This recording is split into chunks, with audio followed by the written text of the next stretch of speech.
Okay, herzlich willkommen zu dieser neuen Folge des College Football Germany Podcast. Hier ist nochmal Robert aus dem Off. Wir haben heute die erste englischsprachige Episode für euch mit Mike Regalado, dem UCLA Beatwriter für 24/7 Sports. Uns hat sehr viel Spaß gemacht. Nochmal hier Dankeschön an Mike, dass er sich die Zeit genommen hat. Bevor ich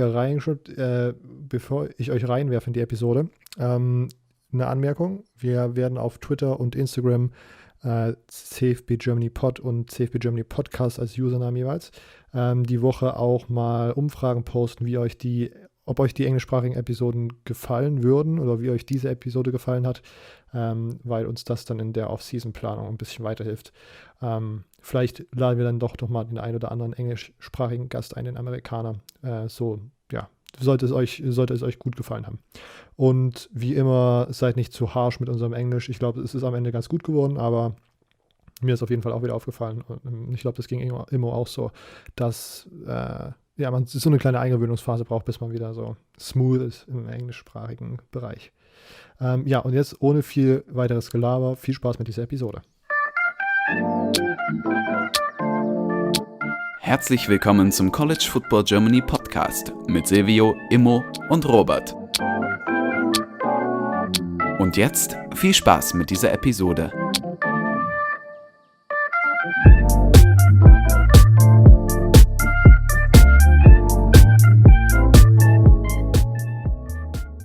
Okay, welcome back to this episode of the College Football Germany podcast. As always, Immo's back. Hello, Immo.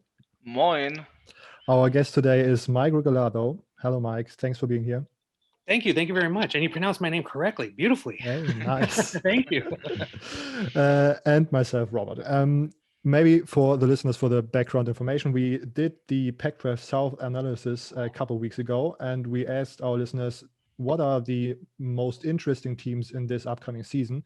And Oregon was one of them. We did the Oregon deep dive episode last week. So if you want to hear that, go back on your feed and listen to that. And today we looked for somebody that is well versed in the UCLA universe. And as I prepared myself for the Pac-12 South analysis a couple of weeks ago, I found the work of Mike Regalado. He is the beat reporter for the UCLA Bruins at 24/7 Sports. The Bruin Report, I think, is this subdivision of the 24/7 called. Yes, thanks for being here, Mike. Thank you for having me. Yeah, maybe for the start, can you tell us a little bit about the road on how you became the beat reporter on the UCLA Bruins? What was it? Probably about in 2013. I just, being kind of a natural loudmouth and opinionated person, I just wanted to try my writing skills at analyzing sports. And I actually started with a Los Angeles Kings hockey website.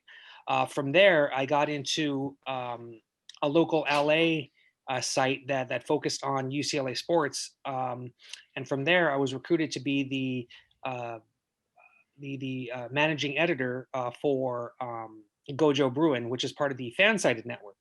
And from there, in 2019, the summer of 2019, I got recruited by 24/7 Sports, Bruin Report Online, and from there,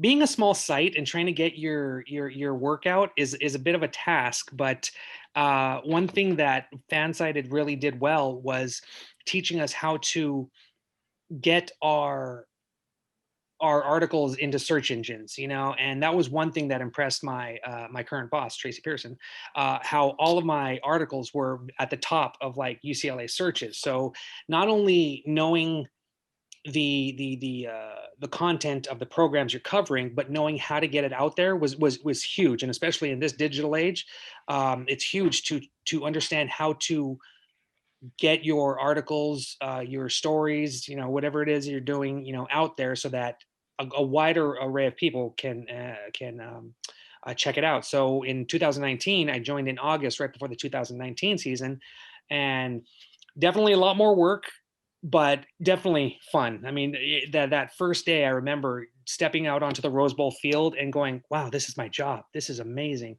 It just blew my mind. And even still, going down to Poly Pavilion this last year, the Rose Bowl, even though there was nobody in the stands, it was still just weird to be one of the few people in there because of COVID restrictions in Los Angeles. Like, they've been very, very harsh restrictions, which for me, I'm fine with that. If everybody stays healthy, we get back to sports. But even still, to be one of those few that was actually in the stadium or the arena to cover the sport, such an honor. But at the same time, it's fun, but also a lot of hard work. But I love it. Yeah, definitely love it. Maybe even going a step back, if we have like German guests on, I always ask how did they come in contact with American football, because it's still in Europe quite unusual to be interested in this sport. Have you played football yourself, or in high school or on the college level, or are you just like from a fan side fascinated with all sports in general? I was a small child, so my mom did not want me anywhere near football. Okay. And my dad was a huge basketball fan, so I just naturally adopted basketball as my sport. And but I played unofficial games. We obviously had to play in school and all that. And I'd say I'd be either a really good wide receiver or cornerback. I'll just tell you that right now. So. Okay. But no. Like football and like hockey as well. That stuff I just picked up in my adult life. Played leagues or club or whatever, but nothing official. So yeah, I never played in high school. I didn't play in college, but what was definitely there in high school and college. Rooting on UCLA, and to now be able to cover them is just brilliant. Love it. Okay. And maybe also interesting for all the listeners, what does your daily routine look like as a college beat writer? Like, I think I could imagine that it's quite different in, I wanted to say off season, but then I realized you as a UCLA beat writer, you just don't write just about football. So there isn't really like a off season for you, because you cover all the sports that are going on in the spring and in the summer. Maybe how is your day looking like right now in the football off season, and maybe also on a American football game day? Yeah.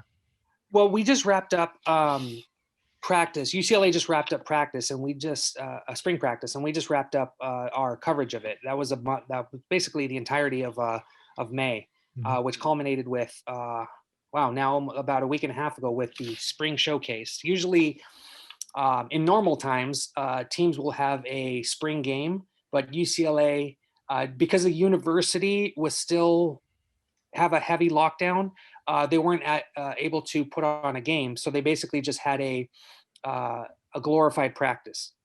But those days would consist of getting to UCLA by 8 a.m., watching the team for 2 hours, writing, doing a write-up for the next 2 hours after that, getting video and film to show the folks at home, specifically on Twitter.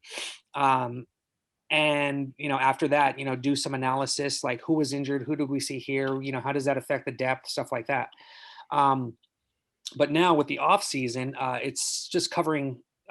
It's going to be a lot of recruiting information, mostly on BruinReportOnline.com. Excuse me, but there's also going to be a lot of other off-season news. Like today, I just saw, like right before we jumped on, UCLA women's basketball. They are starting to sign some of their transfer commitments. So there's stuff like that I cover, like the UCLA softball team and baseball team. They just unfortunately exited their College World Series early. So I was covering that. But now that we get into the off season, whatever's there, one big story that's going to come up in the next few weeks, beginning of July, is UCLA's transfer from Under Armour to Jumpman, the Nike brand, which that's just huge for UCLA. So that's going to be a big deal. UCLA's we're hearing rumblings that UCLA is going to make a big deal about that. There might be some uniform reveals. I think the first one if there is a uniform reveal, we're definitely going to see football first. And I'm interested to see, are they going to keep the shoulder stripes the way they are traditionally? Are they going to go back to the Clarendon font? It's just going to be interesting to see what Nike has done with their changes to the UCLA uniforms, not just football, but across the board. When it comes to game day this fall, it depends on what time the games start, because college football can either start at noon our time, and I think they're playing around with, I think there's at least one game that starts at 9 a.m. Yes, the Pac-12 9 a.m. guys. I heard a lot of players are happy about that. Yeah. I mean, that's tough, but then there are also the games. I think UCLA has at least one early game that starts at 7:45 at night. So that probably means I'm not going to be leaving until 1 in the So that means 6 a.m. waking up in Germany, watching a game. So it's it kind of depends on the game. I'll definitely have to do a lot more prep for the LSU game, which is in their second game of the season. Their first game of the season is against Hawaii. So obviously that's going to be a big game, first game of the season, but there's going to be a lot of coverage when it comes to the LSU game. So that's going to be a huge one. And I think that game is at 5 p.m., 5:30 Pacific time, California time. So I probably have to start getting ready about 11 noon that day, get to the Rose Bowl, start doing the pre-game videos, information, news, stuff like that, do the game for the next 3 hours, and then all the post game. So that could take up to like 8 hours, so, proper job, so daily job routines. But yeah, no, it's a lot of work, but it's really fun. So the only disadvantage is that I don't get to tailgate anymore. But I'm cool. That's fine. No, I like there are a couple of times where I've gone to meet friends or fans that have said, "Hey, come over and just like have some barbecue." As my cat joins me, and I'm like, okay, maybe a quick snack, but then I got to run. But it's just fun, interacting with fans and then going in there and trying to produce as much content for them. So yeah, it's a really fun day. Are you traveling with the team if they have away games to all the different stops? Not all of them. It depends on how big it is, how close it is, and either I will travel or my boss will travel, depending. But I'll probably be in the coming seasons, probably the main guy to go to games. Like I think they are up at Stanford this year, so I might be going to that one. Maybe one of the Arizona games. I think they're playing at Arizona State, which that's going to be a huge game because Arizona State, a lot of people are picking them to win the South Division. But yeah, I went to what was my first? It was actually a basketball game. UCLA's road trip to the Arizona schools. They played Arizona State on a Thursday, then Arizona basketball on a Saturday. Really fun. Get to travel. You get to cover the team. You get to hear drunk opponents, drunk fans. That was an experience at Arizona. I was like, wow, you're turning on your own team. That's interesting. But no, that was one off. That wasn't the entire fan base. But no, it's just stuff like that that's really fun to venture to. Are there maybe what is your most what is the best experience you had on the job until now? Maybe that was one of them. The Arizona trip. Mm-hmm. What was last year was pretty fun. It was weird. And a lot of things were in the air because of COVID. There was that one game where I think it was the second week where UCLA was supposed to play Utah, but there were so many issues in Salt Lake City and Utah with COVID that the city of Pasadena was not going to allow Utah to come into their city without quarantining. And obviously you can't quarantine for 10 days before you play a game that's played every 7 days. Mm-hmm. So they quickly changed that to have Cal come down and play on a Sunday morning. So getting up on a Sunday morning early for a 9 a.m. game, completely different, but that was a good experience because we were finally seeing that we were back in the Rose Bowl, and it was fun to just kind of, like, at least for the reporters, breath of fresh air, sigh of relief. Football's back. Let's do this. And it was also good to see that UCLA last year was making some major improvements, which we're going to get into shortly. But that was pretty good. Just having that first game at the Rose Bowl and at Pauley Pavilion for the basketball team, just going in there and going, we have basketball. We're good. We'll be fine. We'll be fine. Okay. And you said you can't really tailgate anymore because of the job, but maybe like when you could still tailgate, what was the best, like which Pac-12 school has like the best tailgating scene? I heard that like the Arizona schools in general are like some pretty huge party schools, so I could imagine that there is like the drunk fan you mentioned wasn't the only one, and maybe also like no, there are drunk fans everywhere. Like I'm a guy who would enjoy a beverage, an adult beverage right before a game, but I'm not going to get, especially in the middle of September at noon, there's no way I'm getting drunk. That's not everybody. I remember there's one game when I was a student, I would walking by and I saw someone coming out of the bathroom just sick. I'm like, the game hasn't even kicked off yet. What are you doing? But yeah, no, Arizona State is a big one, big tailgates, but and not to be biased, but I think UCLA has a really good scenic tailgating experience because it's in like a canyon, which is right in front of the San Gabriel Mountain. It's just a beautiful scene. But one that I would love to do is tailgate at Washington on one of their boats, because I think it's on the east side of the stadium. There's like a, what do you call it? Marina, I guess, where boats can literally pull up, park, and you just walk into the stadium. But people have their tailgates on boats. I'm like, I want to do that. That sounds That's so awesome. cool. Let's just read quickly for all the German listeners. Es ist ein Yachthafen, eine Marina. Yeah. Say it again. Marina? Yachthafen. Nice. Learn German here. This is what I love. Guten Tag. I mean, I think I was just saying Washington is probably one I'm going to go to. Yeah, I think Washington is probably on my top list as well, because like the scenic photos you see when I think they even call it sailgating, like tailgating on that would make sense.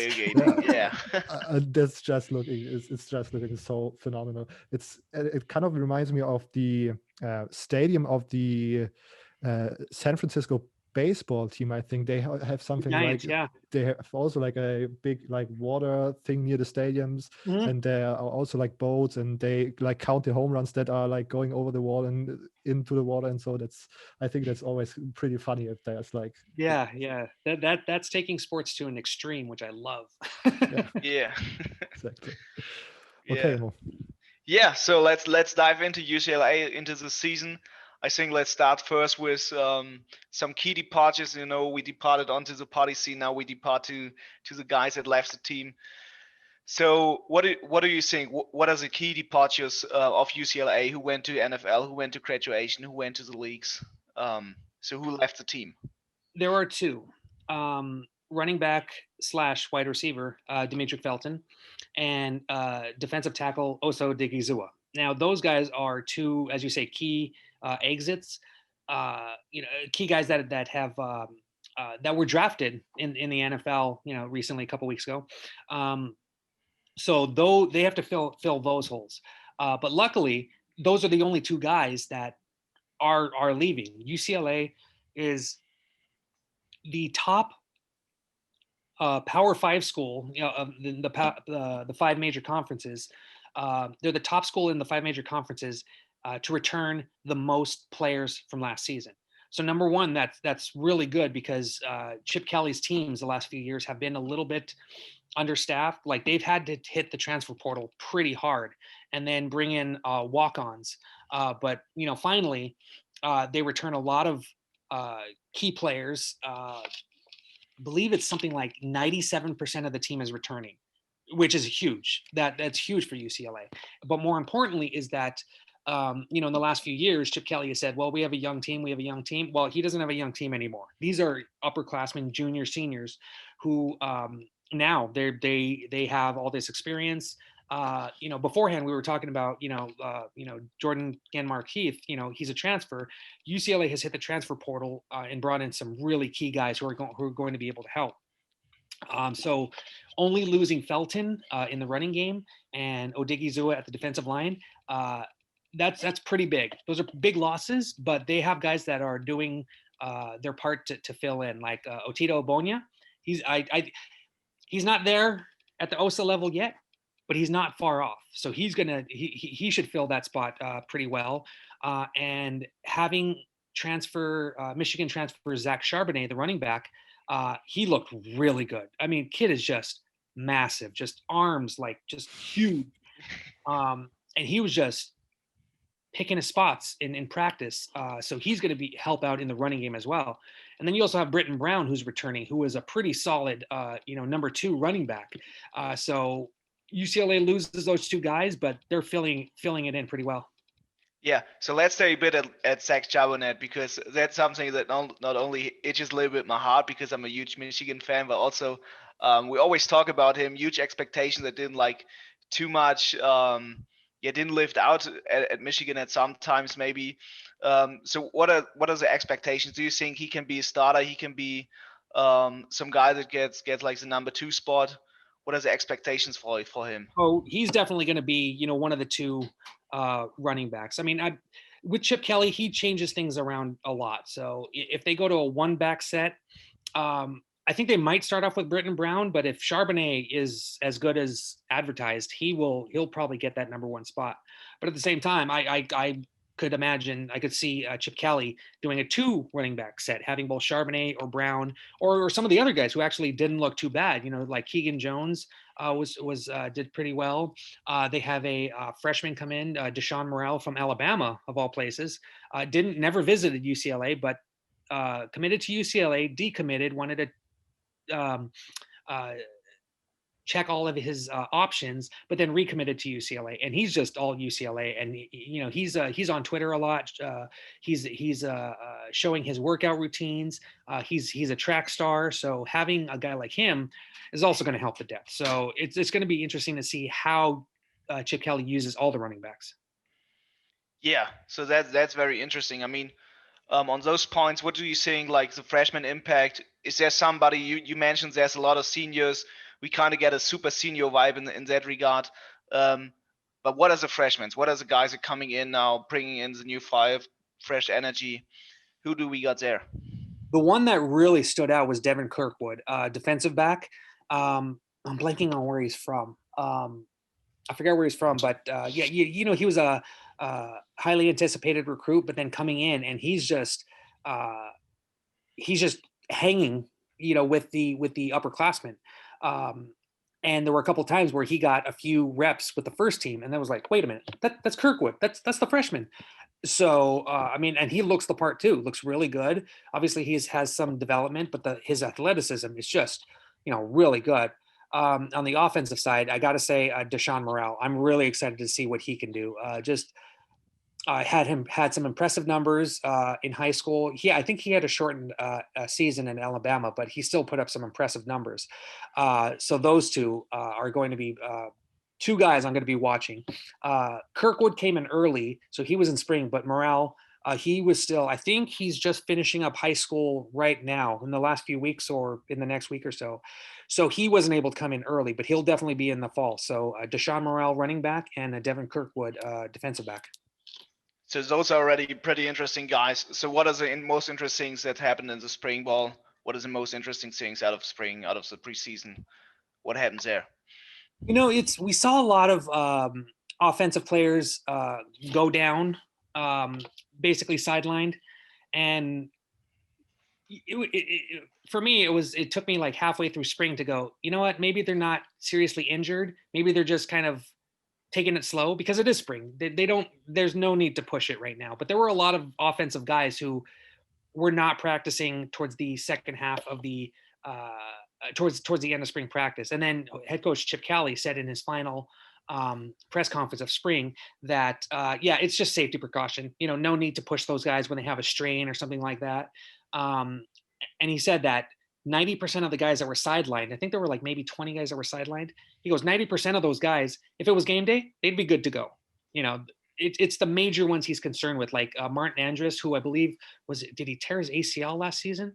I think that's what it was. And so guys like that, obviously he's taking extra care with. But guys who like maybe have a strained calf or bum shoulder, whatever, no need to push them right now. But it was interesting to see how Dorian Thompson-Robinson, QB1, was working with these receivers and offensive linemen who were usually on the second and third team. So he did a good job, but it's, obviously he didn't have his main guys with him. So the defense kind of took over. But that was another storyline. The defense looks so much better. And sure, the defense might have some advantages in spring simply because they know what to expect from the offense that they see every day. But man, they look faster. They look more energetic. They're confident. You have a guy like Quantrez Knight, who was a transfer last year, but he's all Bruin. He's assimilated into the system. He knows what he wants to do. He knows where he wants to get these guys, and he's become a true leader. So having that leadership, that experience, and that energy, that fire is really going to help the defense out. That was a huge storyline. The fact that the defense just looks so much better. And it was different from like maybe 2 years ago when we covered spring camp, where they didn't, it just, nobody stood out. It was kind of like a plain vanilla kind of defense, completely different this year. Like they were all over the field, barking at each other in good ways, yelping at each other, hooting and hollering, cheering each other on. So it's going to be a different energy. So I think the defense is going to be, something to take note of next season. Yeah, so with the defense carrying in, you already mentioned like the wide receivers, second string, third string squads got a little bit playing time. So who you seeing is carrying the offense? We obviously got, correct me if I'm pronouncing the name wrong, Craig Dulcich, the tight end. A little bit maybe expected to carry the passing offense. Who else is there? What is to expect from Craig? What can be expected overall out of those receiving spots, especially? Is there some impact for 21? Oh, definitely. First off, with Dulcich, I keep telling people this. I've done a few podcasts and radio shows over the spring, and it was early on in spring where Greg Dulcich caught a diving pass into the end zone, like just got inside the pylon, and he was covered. And the way he caught it and then landed and caught the touchdown, I just blurted out. I was like, oh my God, that was a crazy pass by Greg Dulcich. And one of the sports information guys that was, walking with me, he turns and goes, oh, there's nothing crazy about what Greg Dulcich can do. That's what he does. I'm like, yes, because like we saw how good he became last season, and he was a walk-on. A lot of people don't know that or forget he was a walk-on. And to become not only the best tight end or receiver at this point on UCLA, but probably in the Pac-12, I would say he could probably be one of the best ones in the nation. Speaks volumes about what Chip Kelly and his staff has done. But Greg Dulcich, he's quick. He has great hands, and he's tall, so he can get over those shorter defensive backs. But I'm still looking to see. I believe Kyle Phillips and Chase Cota, the upperclassmen, they're going to have big seasons. They were two of the players that were sidelined the second half of spring. So we didn't get to see a whole lot, but those guys, they're fast, they're agile. Kyle Phillips, he's an elusive receiver. He also does kick returns, so I have a lot of trust that both of those two receivers will help get it done in the passing game. Yeah, so with all those names now mentioned, who would you say would be your offensive players to watch? Who do we have to, when we switch on the German television, who would we have to watch? Who do we have to keep on our board? Dulcich and Phillips, definitely. Cota had a kind of a slow season last year, but I think he's due for like a breakout season, so he's going to be one to watch. Also, Dalen Hurt, he didn't play for the majority of practice, but he's going to be another good one to keep an eye on. Yeah, and so what is the overall expectation? What's going to be we have to see with the offense? What are your expectations with him? I think they're going to continue to run the ball. I mean, Chip Kelly loves running the ball, and it's funny. I'm actually working on an article for Bruin Report Online now, looking at the last 5 years, both total offense, rushing offense, and passing offense. And in the last 5 years, it's just like two lines, like kind of crossing. It's like 4 or 5 years ago, passing was the big thing at UCLA, and what was it, 3 years ago? I think it was Chip Kelly's first year where they only averaged 81 yards, rushing yards a game. That's horrible.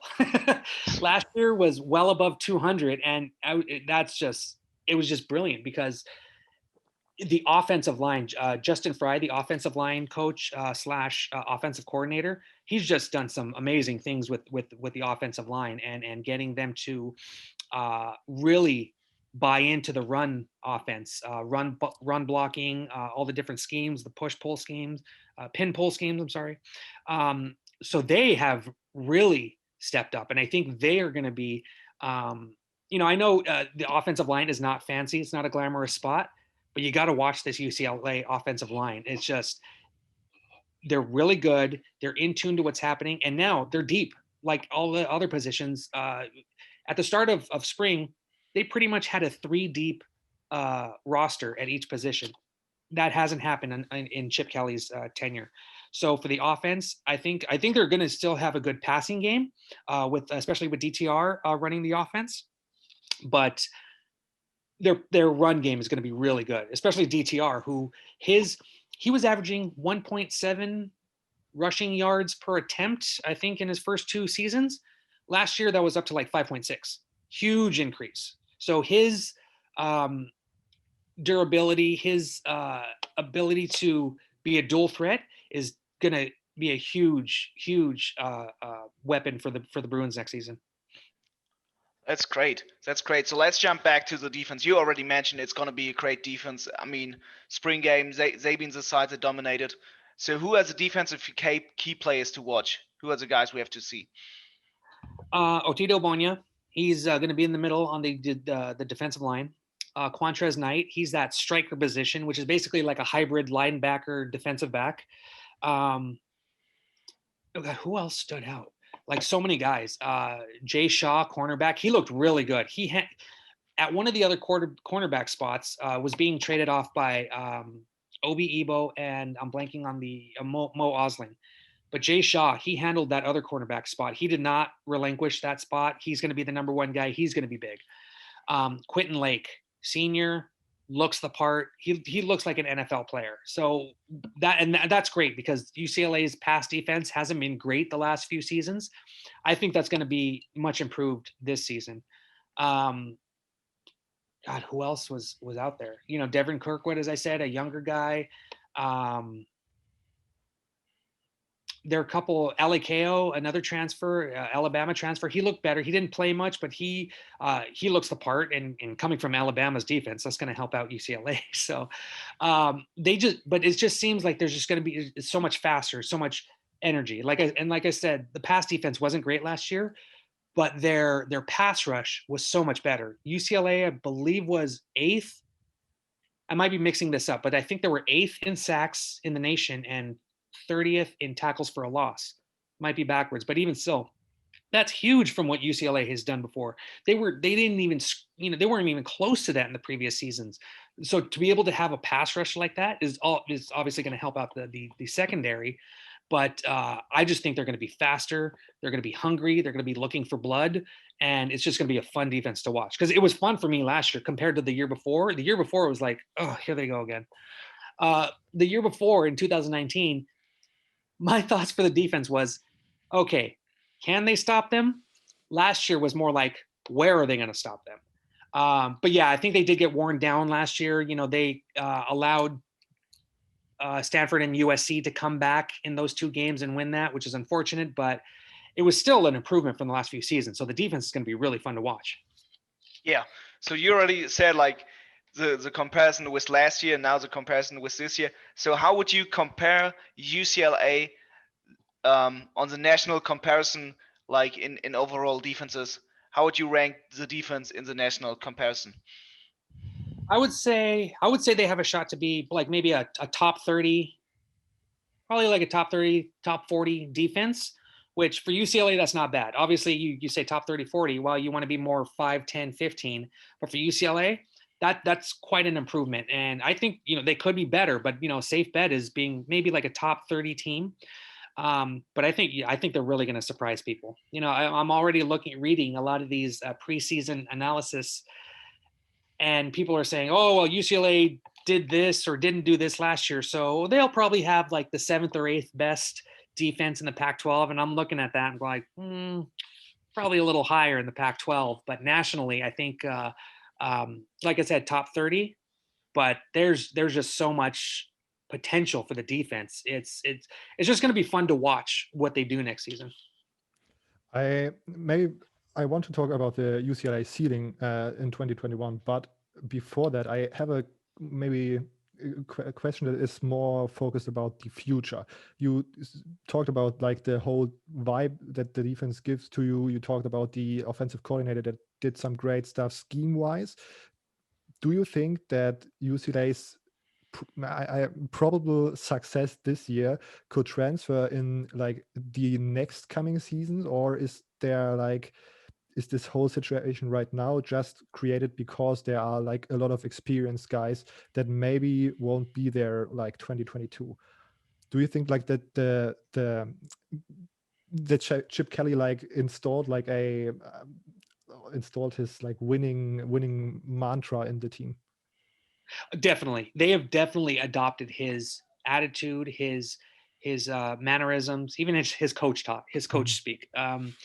But that was a thing. A lot of people were getting on Chip Kelly because recruiting wasn't good in the first 2 years, and there were so many. I don't remember the number. Probably close to 40 players that left the team in the first 2 seasons, and a lot of it was because they just didn't vibe with what Chip Kelly was doing.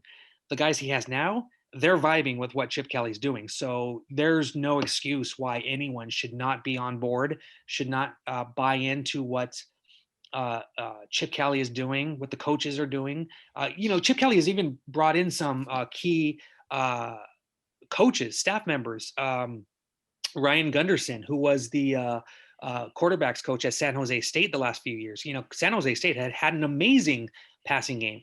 And to bring that in for Dorian Thompson-Robinson, Chase Griffin, and the other guys, and Ethan Garbers, the transfer from Washington, they just look that much better, and you gotta attribute that to the coaching that's going on. But then they also have had Brian Norwood, the defensive backs coach, who there's questions if he's like co-defensive coordinator. There was when he was hired, he put on his Twitter co-defensive coordinator, and then a couple of days later it disappeared. I was like, wait a minute.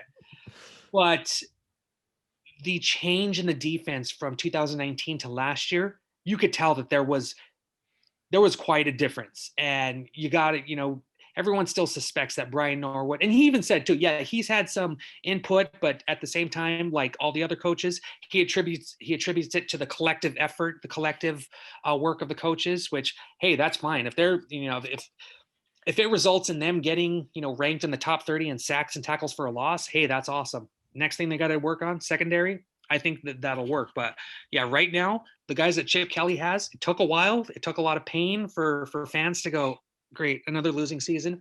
But it looks like potentially we could see the fruits of their labor, blossoming this season. And like I said, I think the defense is going to do wonders. And then and the offense, I always thought that they were pretty good. Little hiccups here and there, and then the defense giving up so many points and yards and time on the field didn't help. But this year, I think it all comes together. Okay. When you talk about this year, it's all coming together. What is the ceiling of the 2021? Is the goal to go to a bowl game? Is the goal to be to have a record over 500? What do you think? That for UCLA fans, UCLA fans are kind of particular, and understandably, they have a great tradition in all sports. Football only has one national championship, but they've also had several conference championships. But they haven't had it for a while. It's been like 25 years since they went to a Rose Bowl, since they won the Pac-12. So you have a lot of fans who, I don't want to say living in the past, but are aware of the potential that this program has, being in LA, being in sunny Southern California, being in a recruiting hotbed. There really hasn't been any reason why UCLA shouldn't be one of the top teams in the Pac-12, but it is what it is. But I don't think they're there yet nationally. I think that they could. I'm picking them to win the South Division this year. Depending on who they go against in the North, they could potentially, win the Pac-12. I'm not going to go there just yet. Mm-hmm. I think that's a possibility. But going back to your question about going 500, going to a bowl, that should be a given in UCLA fans' minds. Like, they should be going to a bowl every single year. So the fact that they haven't been to a bowl since 2015, I think it was, that has not sat well.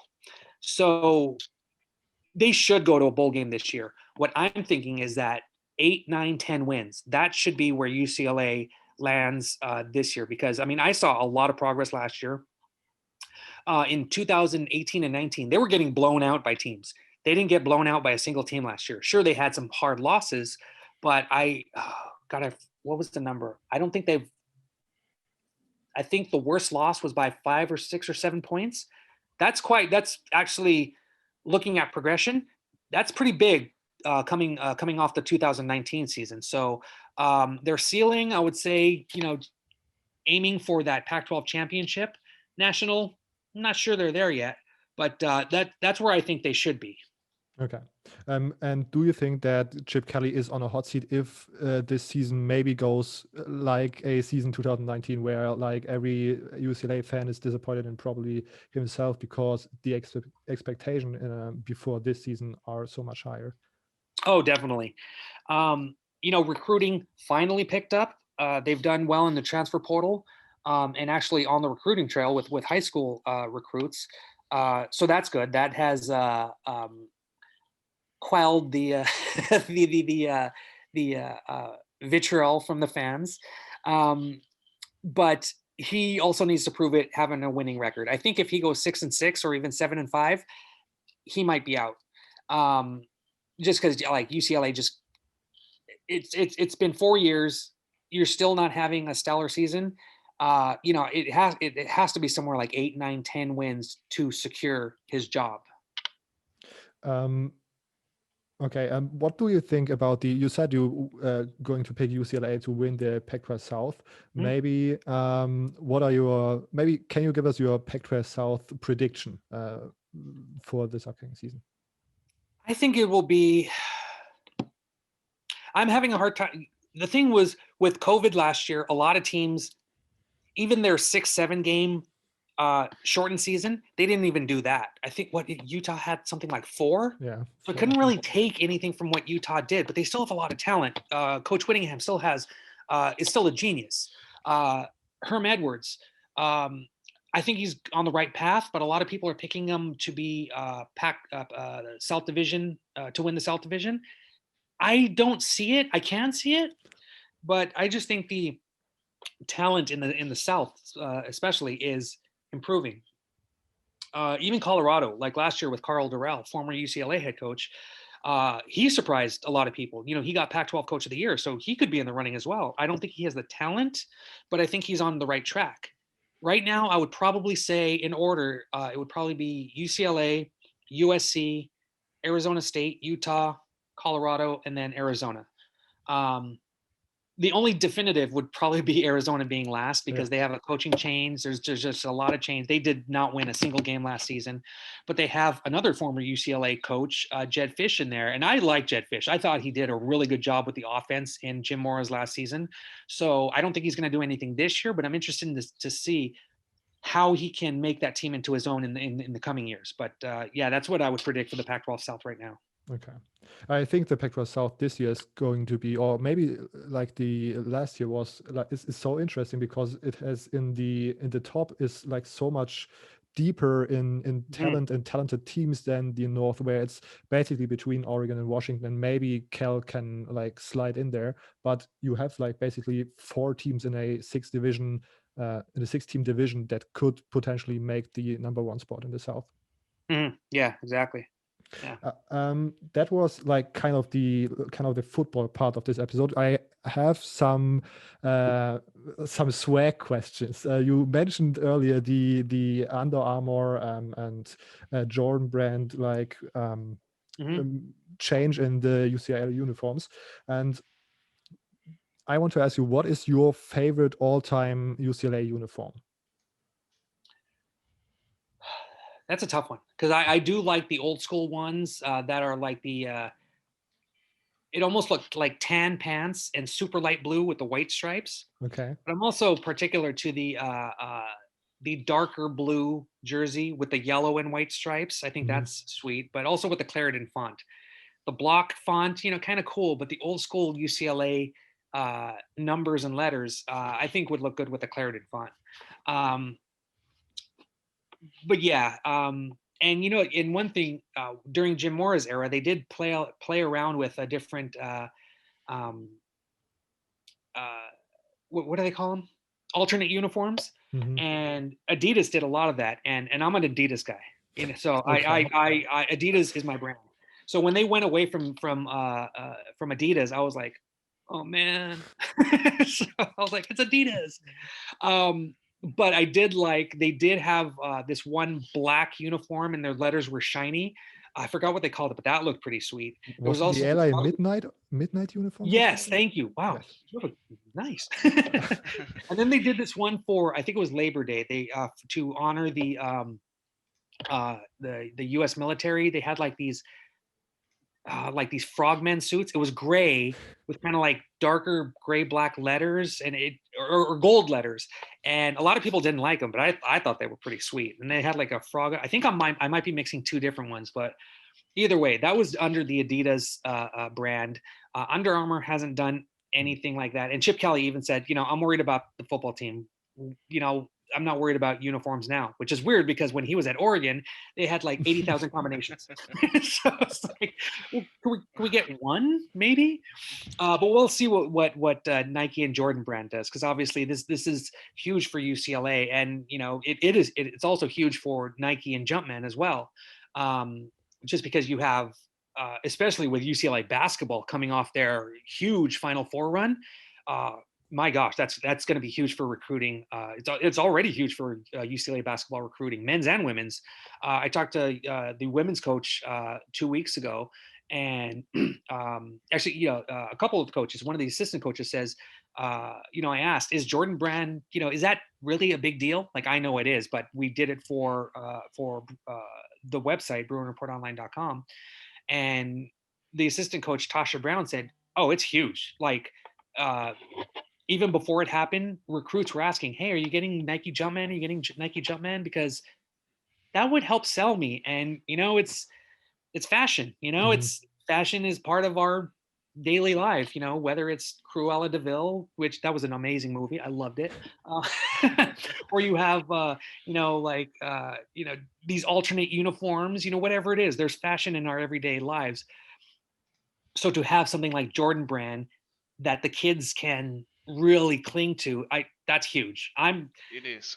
Yeah, I mean, like I've never been a Nike guy. Like I said, I'm Adidas all the way. Like everything in my closet is Adidas. So but no, I can see how it's just, that's what the kids like. And obviously, you bring in what's popular, you're going to get some really good feedback. When you say you are Adidas guy, do you think that Adidas is also making the best college football uniforms? We did a power ranking of uniform brands probably last offseason, and Adidas was unanimously voted last in our podcast. Really? Yeah. I'm offended by that. I'm sorry. No, I mean, that was a thing too. As much as I liked some of their alternates, they did screw up some of UCLA's uniforms. Like the shoulder stripe traditionally goes from like the armpit across the shoulder to the back. They had one where the shoulder stripe was just on top. It was like a patch. It was like, what is this? This doesn't look good. There was another one where it was blue. It looked nice, but then you look closer, there was like barbed wire print in there. They're like, what's going on here?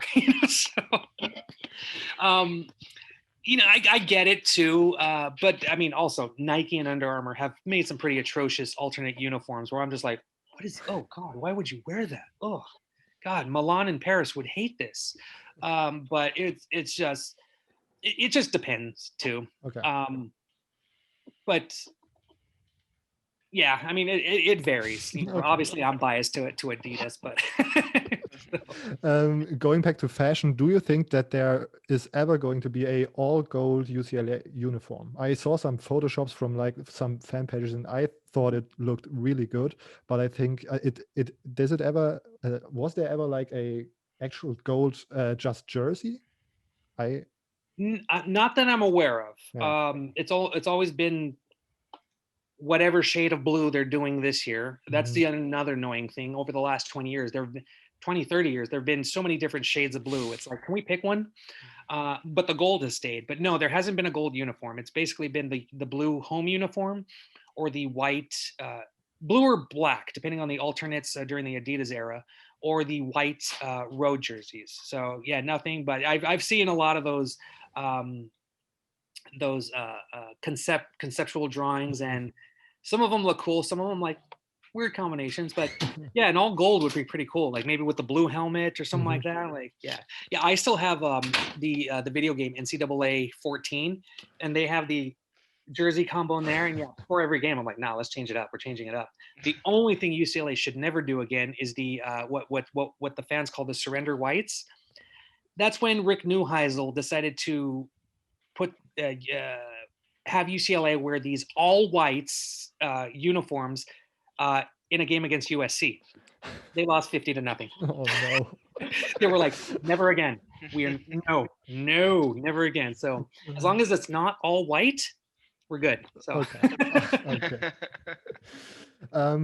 Okay, then this is our last question. Every time we do like one of these deep dives, we ask our guests to predict, like with the actual score of the game, the rivalry game of that team that we talked about. It's way too early. It's probably never going to happen like we predict now, but we want to predict with you the score in the game against USC. You can think about it 1 minute. Immo, you can go first. What is your actual score for UCLA? For UCLA going through the season, I think they be up high in the Pac South, but I think like somewhere in the middle ranking probably. I mean, Immo, you know the game. You have to say an actual score. An actual score, damn. So the ranking, I think they actually make it against USC. So I would say something like 35-24 for UCLA. Okay. I would go 45-35 UCLA. I think it could be a very entertaining game, as it was last year, where it was like super high scoring and a late comeback for USC, I think. So my game, yeah, it would also be a shootout, a really like fun game to watch. Mike, what is your prediction for that game? 38-21 UCLA. 38-21. Okay. Damn, light out of a pistol, straight up. You already know it's gonna happen. Yeah. Well, just really quickly, it's not that I'm discrediting USC. USC has a lot of amazing athletes. Their head coach is just that's the question. I mean, even USC fans, even though they've won a Rose Bowl, even though they won the Pac-12 championship, there are USC fans that don't want Clay Helton in there. And it's funny when UCLA fans say that they should give Clay Helton a lifetime contract. That says something about the head coach. So I mean, this is one of the most bizarre situations that the USC, the brand that is all around USC, and then Clay Helton like going 3 seasons, staying on a hot seat and like making it barely every year. It's really absolutely crazy. Yeah. Mike, thank you that you took the time to talk to us. Maybe to tell all the listeners where they could follow you, read your work. You can read my stuff at bruinreportonline.com. If you want to follow me, my sports and music takes on the Twitter. You can reach me at Mike Regalado LA. And yeah, that's where you can find me. Okay. I put all the links and all everything that I found in the episode description, so they don't have to type it in. They just click the link. Brilliant. Thank you. Thanks for being here, Mike. Thank you. To all our listeners, you can expect us back next Wednesday with a probably German episode again. We maybe talk about the Big 12, but I'm not really sure yet. We let you know on the social medias at CFB Germany Pod on Twitter, CFB Germany Podcast on Instagram. Okay, follow us there and listen to us on next Wednesday. Bye-bye. Bye.